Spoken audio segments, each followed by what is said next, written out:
grief comes in many forms, and I think a lot of people don't genuinely know how to deal with grief, particularly when it's for somebody that you may not even know. So that's why we've brought in our therapist, licensed family and marriage therapist, James Guay. Welcome to the show. I wish it was on better circumstances, but I have to be honest, everyone is just so devastated with the news of Kobe Bryant. Do you think that the news of Kobe Bryant also may trigger people who have lost their own loved ones, even if it's been years of work? Absolutely. Any sort of loss or death can bring up past sort of mourning and grieving. It's just an opportunity for us to sort of, again, address the feelings that are there, allow ourselves space to feel what we feel. There's nothing wrong with feeling grief.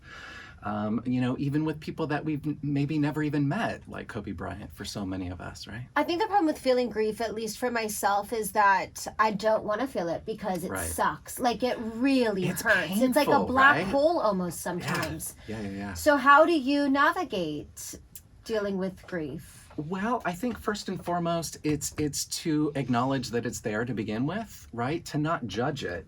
If we're sort of noticing the pain, the suffering, the anger, the grief, the depression, the sadness, whatever goes along with that grieving process for us, and we reject it, it's usually just going to get louder, stay longer until we attend to it, right? So it's about acknowledging it first. Yeah, that's so interesting. I think a lot of people feel upset, but also confused because we're mourning somebody that we don't personally know.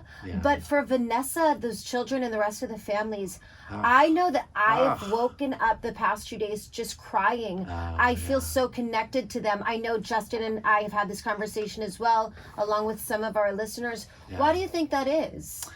Well, I think some of our heroes and sheroes, they sort of represent the best of us sometimes. We can also project all the things that we, admire about them. We can see them as unilateral figures.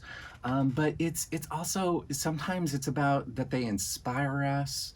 They give us hope, right? We have sometimes even a sense of comfort in watching them thrive throughout their careers. Do you think there's a different type of grief when it comes to, let's say, the way Kobe Bryant died in a quick helicopter accident, as opposed to when somebody sort of has cancer and we watch them, we've had time to process That's it. what we talked about yesterday. Absolutely. It's like, because I just feel like it's a little more, it's just more violent and tragic when someone's just ripped out of, like, it's just unexpected. It's very all of a sudden, just in the blink of an eye, just horrifyingly gone with his daughter, that you're just like, no.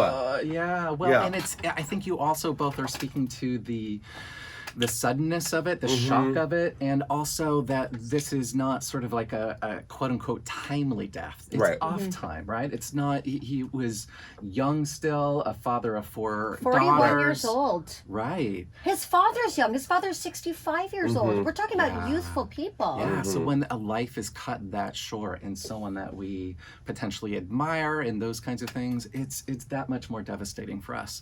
So this is really about, again, acknowledging that we're experiencing this in the first place, allowing for whatever experience is there, being curious if it connects to any of our grieving in the past that we need to attend to, and then really nurturing ourselves with greater self-compassion and kindness. Well, if you're just tuning in, we are with licensed marriage and family therapist James Guay. We're talking about the stages of grief.